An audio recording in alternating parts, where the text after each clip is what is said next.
The following program was made possible by the generosity of those who have determined to hold fast to the true Roman Catholic religion, as expounded by the Roman Catholic Church before the disasters of Vatican II and the so-called New Mass.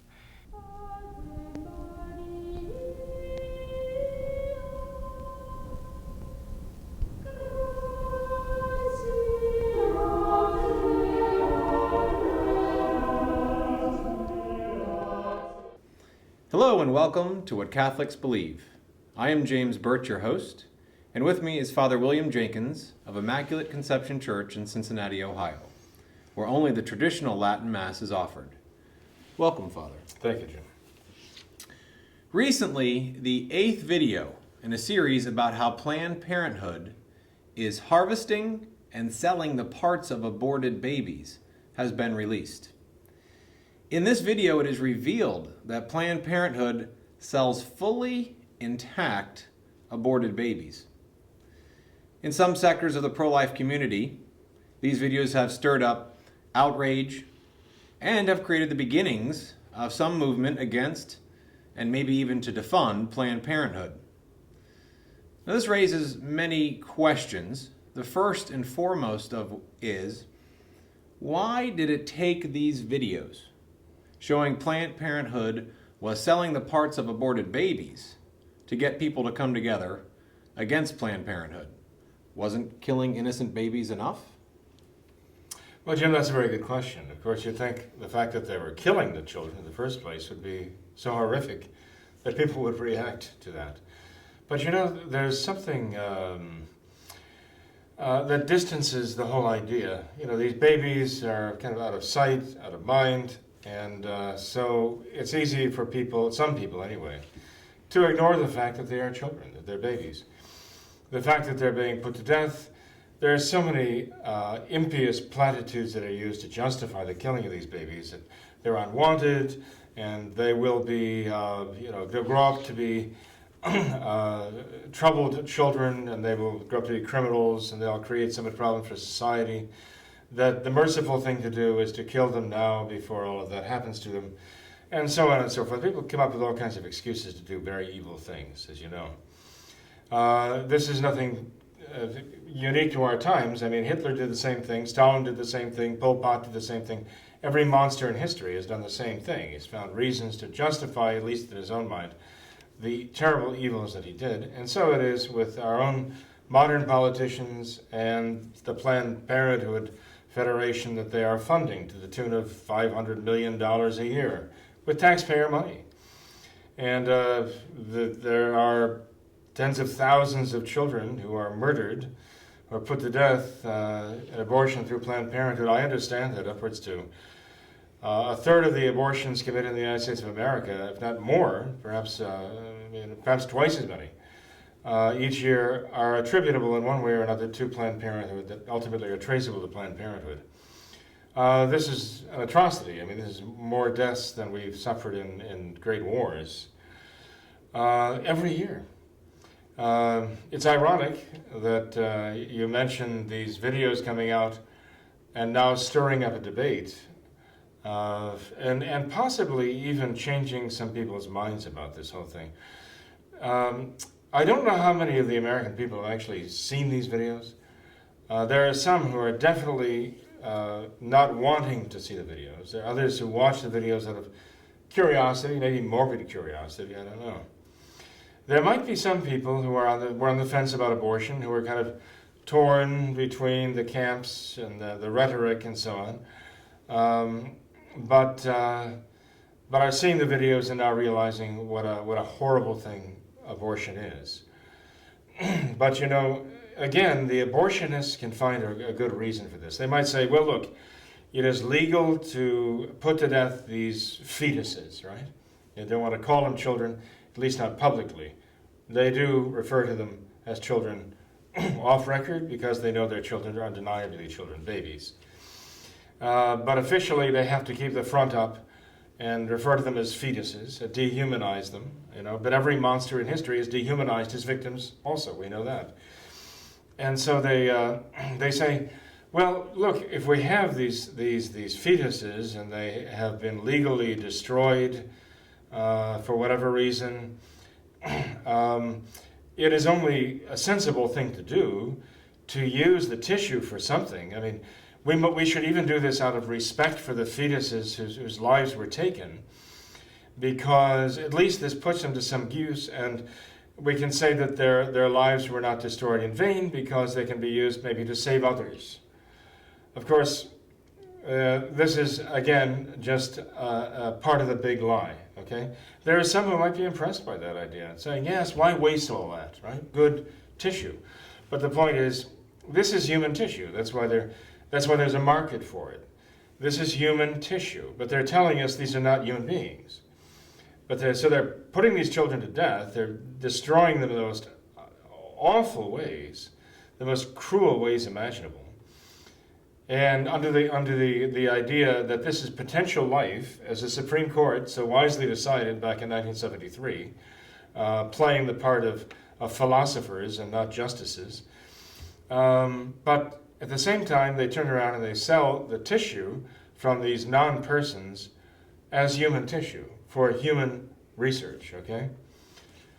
These are identifiably human beings.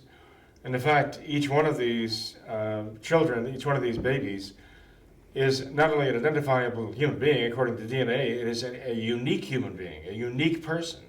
Even the physical characteristics of the DNA make that very clear, as we've all learned from these crime shows. You know? So they have no leg to stand on except lies. It's all they've got. But the lies work for so many people. People because they don't know, or people because they don't want to know. You know, Jim, within, I think about a week or two of I forget whether it was the second or third video coming out, showing talking about the different parts, how they were dismembering the babies and saving certain organs, careful to destroy some parts and not others, which were saleable. And one official was even joking that she wanted her Lamborghini, so that they had to save some valuable pieces of this baby to be sold. ISIS, the Islamic State, led a dozen men blindfolded in orange jumpsuits out to kneel down over previously planted explosives. And then after the men were kneeling there, unknowingly kneeling over high explosives, someone detonated the explosives, and the scene then was of arms and legs and heads flying through the air. And this was held up to show the cruelty of ISIS, the inhumanity of ISIS. And yet, at the same time, we're looking at videos from Planned Parenthood officials talking about the parts of these babies being strewn about, being pulled apart, and being sold. And does no one recognize that we have the counterpart to our ISIS here domestically is Planned Parenthood? And wishes, and if you ask not which is better, but which is worse, to do what ISIS is doing in the name of some sick ideology, and what Planned Parenthood is doing. I mean, Planned Parenthood puts to death more babies in a month than ISIS has done in its entire career. I mean, I don't know that that's much of an exaggeration, if it is an exaggeration at all. And yet there's no reaction to these people. And these people, in my view, who are doing these things, are more monstrous than ISIS, than Jihadi John, or any of these people. These people are just cold-blooded contract killers, as one of our local attorneys, Tom Condit, pointed out in front of the very steps of Planned Parenthood recently. This is contract killing, is all it is. And they're so cold about it, it's demonic. That's an interesting parallel that you've created between the ISIS killings and what Planned Parenthood is doing. And I guess another terrible part about what Planned Parenthood is doing, and it's a term that you even used, was that this comes under the idea that it's legal. Mm-hmm. And you made mention of the Roe versus Wade decision in 1973. I guess potentially what these videos are doing as well is they are giving politicians who are willing to stand up and fight for this the ability to say, well, Roe versus Wade may have legalized abortion in this country, but the selling of the baby parts, now that may be against the law, and that may give them something to use against Planned Parenthood on a legal basis as well. So that may be something that these videos are also providing to the pro-life movement. You know, Jim, that's a very good point. That's kind of an angle that they're trying to take, that the selling of the body parts is not legal, okay? But we have to remember, I mean, I agree with you. We have to try every single angle we can to fight this evil thing. But remember that when the subject of Planned Parenthood came up in the halls of Congress, our United States Congress voted to continue to fund Planned Parenthood, okay? And so this was not a question for them. This administration, the Obama administration, the Department of Justice was talking for a while about investigating not Planned Parenthood, but investigating those who made the videos, as though they were the criminals, right? Because they let the cat out of the bag and they showed people what Planned Parenthood was doing, okay? But looking in the past now, it is an undeniable fact that Planned Parenthood had been caught red-handed in advising 14-year-old girls to cover up the fact that they're having children by men who are 18, 19, 20 years old, which would be technically statutory rape. What comes of that? Nothing comes of it. Why? Because they have the protection of their fellow monsters in the government who are actually promoting this wholesale slaughter of children. And, as far as I'm concerned, they're all in it together. As far as I'm concerned, morally speaking, they're all murderers. And so, yes, fine, we point out that it is illegal to sell the parts of aborted babies. But we've already seen that really doesn't impress any of those who have the power to, well, authorize it or unauthorize it, so to speak, to put an end to it. So I don't think it's wrong to use that angle, as it were, but we shouldn't expect that it's going to impress the hardcore abortionists and even the pro-choicers in Congress, or even their Republican enablers today who are going along with this and stabbing in the backs all of those who elected them to put an end to this kind of thing. I think that if anything, we might be able to show to the ordinary person in the street that there is something very evil about this. People who are confused, hopefully we can dispel their confusion. In fact, the first thing the Obama administration said about those videos was not, the videos show these atrocities going on, but rather the statement they released was, there's obviously some select editing going on here. The people who are creating the videos should be investigated. Since then, all of the videos have been released in their entirety. I'm not sure if the 8th is yet, but they plan to release it in its entirety, which is also so wrong for them to even say, because the mainstream media edits things all the time.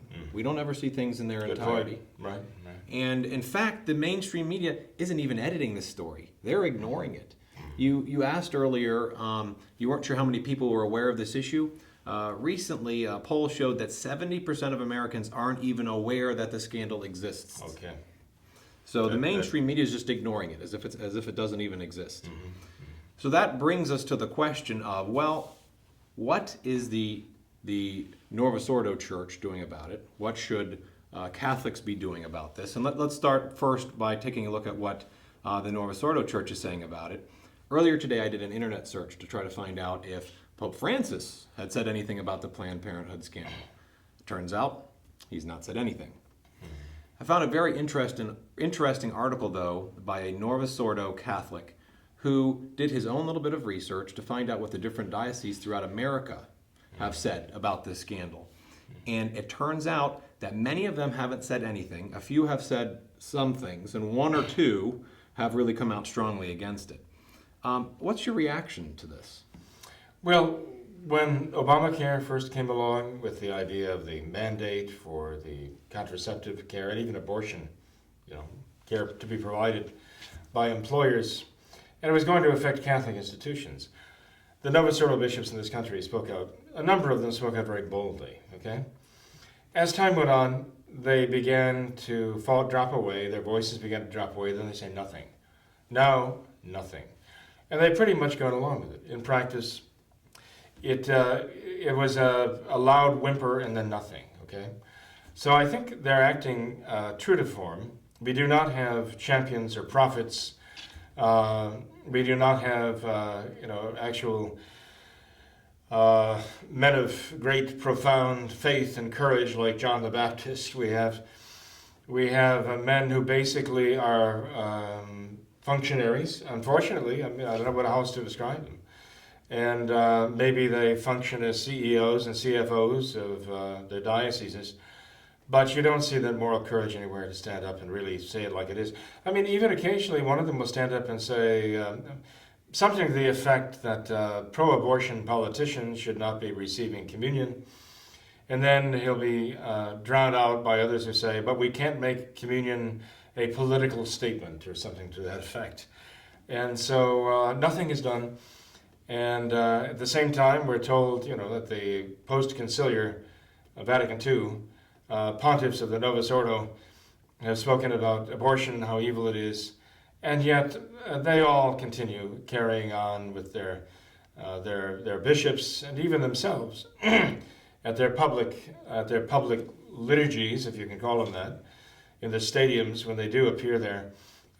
Their own personal representatives are handing out hosts and wafers to people, dignitaries who are very well known to support abortion. So you cannot expect them to take a moral stand and hold it. They may, for a sound bite or two, but other than that, there seems to be absolutely no moral courage there at all. Father Francis Fenton used to refer to them as pillars of jelly. And that's what they seem to be. Even those who speak very eloquently and boldly at times, when it comes down to really taking any effective action, they wouldn't necessarily even know how to begin. It reminds me of what Father Morth said, the exorcist in Rome, when he'd get telephone calls, get contacts from bishops around the world asking him at times if he would do exorcisms. And he would tell them, well, you have exorcists in your diocese, go ahead and do them yourself. And have your own exorcist do it. And he said, well, I don't have exorcists really who will do those things. And then he would tell the bishops, well, then do the exorcisms yourself. And the bishops would say, I wouldn't know where to begin. And later on, Father Amorth, in his book, An Exorcist Tells His Story, he says, people would sometimes ask him, how can you speak so boldly with these bishops? And he would say, well, look, every day of my life I come toe-to-toe with the devil. Why would I be nervous about telling a bishop, what he should be doing for the sake of his souls, for the sake of the souls in his diocese? So, in any case, Jim, I just do not look for any of them to take a strong moral stand. When we look back, even at the Roe versus Wade decision back in 1973, it's as though the bishops were pushing each other to get out of the way. Were scrambling not to be seen as the great leaders of the pro-life effort back then. They wanted it not to be seen as a Catholic issue. We should be very proud and in a good way that it is a Catholic issue because the Catholic Church stands so firmly and strongly for this. And yet the bishops were like pushing Protestant ministers up to the microphone in front of them to make it look as though it wasn't really a Catholic issue to defend the lives of the unborn. Exactly the opposite of what they should have been doing. So from that time on, personally, I don't think that this could have happened to the Church or to our country or even to the world were it not for what happened to the Church at Vatican II, which has basically weakened or stilled the voice in many cases, the voice of conscience for the whole world, and degraded the Church in the eyes of the people, so it has no or very little moral authority anymore. These bishops have undercut whatever moral authority they might have had, and then every day that goes by with the atrocities that are taking place and their inability to show any leadership, I mean, that is the great scandal of our time. The gentleman in the article talks about all of the people who are trying to stay strong, all of the lay people who are trying to do the right thing, and he really laments the fact that the parishes in the diocese aren't stepping out and giving them the direction that they need. So what should Catholics be doing regarding this terrible atrocity and these scandals? Well, I think fundamentally what they need to be doing is getting back to the real Catholic faith. Whenever you have an assembly, pro-life assembly, as we had recently on the steps of Planned Parenthood here, I mean, you have people who have gone along with the new Vatican II changes, and they speak eloquently and they speak from real conviction about the evils of abortion and how this must be stopped and so on. But they're undercut by their own clergy. Then you might have some clergymen who get up and say some things that might, well be true and even striking in the phraseology they use, but it never comes to anything. It's as though it has no real moral power behind it. But then you get a traditional Catholic who's following the traditional Catholic faith, attending the traditional Mass, receiving the traditional sacraments. And a person like that gets up and there's power there. And they speak with great conviction. And just recently, outside Planned Parenthood, that was so strikingly illustrated by a series of speeches that were given by people who are going to the Novus Ordo, and they're very convicted in what they say and so on. But there was no real, it just seemed that it was the same thing over and over again. And people would cheer and people would clap, but then it would pass, and as though leave nothing in its wake. But then we had a couple of traditional Catholics get up and speak. One of them was one of our own graduates, a young lady who spoke very powerfully and very eloquently. And I could see the people, the Novus Ordo people, the New Order people coming alive. Now this is really saying something.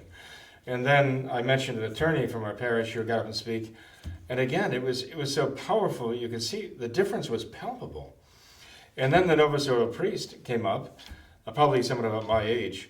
And again, he spoke with a certain conviction. But he talked about how we have to follow St. John Paul II's theology of the body. And I was standing about maybe 7 or 8 feet away from him. I don't know. There were 2 or 3 people between me and between him at the podium. And I just couldn't help it. I just said, theology of the body, this is part of the problem. They need a theology of the soul. They've forgotten the soul. And he heard me say that. He immediately shifted gears and started talking about the soul. But I wonder, why would he need that prompting? The theology of the body, there's nothing there for Catholics that Catholics can find inspiring, that they didn't know before. Believe it or not, they're selling John Paul's theology of the body. They're selling his books at naturist colonies for them to read at these camps. So you wonder, what in the world is there for people of spiritual nourishment? And how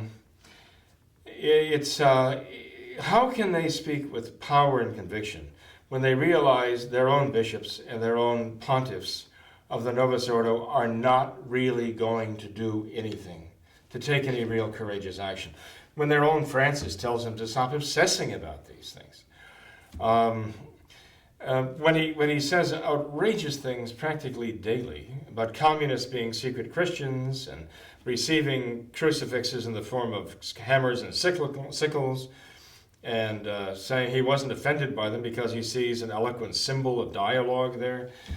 When their own clergy and their own hierarchy say things like this, it just pulls the rug out from under these good, well-meaning people who are just craving some leadership, but not only are they not finding it in the Novus Ordo clergy, but every chance they get, their own Novus Ordo clergy is basically stifling them and taking away any effective power they might have to do something about this issue.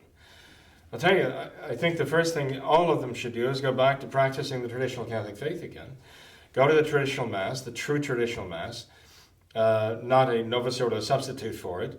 Receive the traditional sacraments, profess the traditional Catholic faith, and don't let anyone stop them from doing it, because nobody has any authority from Christ to stop them from believing the traditional Catholic faith and practicing it in the traditional Catholic religion. The Mass, the sacraments, and everything else that goes along with it. It's interesting to see the Novus Ordo people there praying the Rosary, and evidently praying the Rosary with a certain amount of enthusiasm, which is very good to see. But I would hope that the praying of those rosaries would keep their faith alive, so that they would finally find their way back to the traditional Catholic faith in its entirety. As long as they are going to try to follow the lead of these modern bishops and these modern cardinals, just the whole modern hierarchy, Jim, I'm afraid that they're going to find that it's an exercise in frustration. that they're not really going to be able to do anything effective against abortion, contraception, or anything else. Well, Father, I thank you for being here tonight, and I think you did a very nice job there of summing up the way that the Novus Ordo can deal with this and their interactions with traditional Catholics. It might be a nice topic for us in the future to also discuss what about traditional Catholics and their relationships with good conservative Novus Ordo Catholics, and what are the potential pitfalls and dangers of that, and then what can traditional Catholics do to maybe help bring those Novus Ordos to the traditional Catholics? That would be a very good topic, Jim. Yes, we should do that in the future. Well, I thank you very much, and I thank you for watching What Catholics Believe. If you have any questions that you would like for us to answer, please feel free to email them on the email address listed on the screen.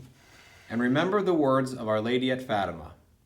Continue to pray the rosary every day and make sacrifices for sinners. Thank you.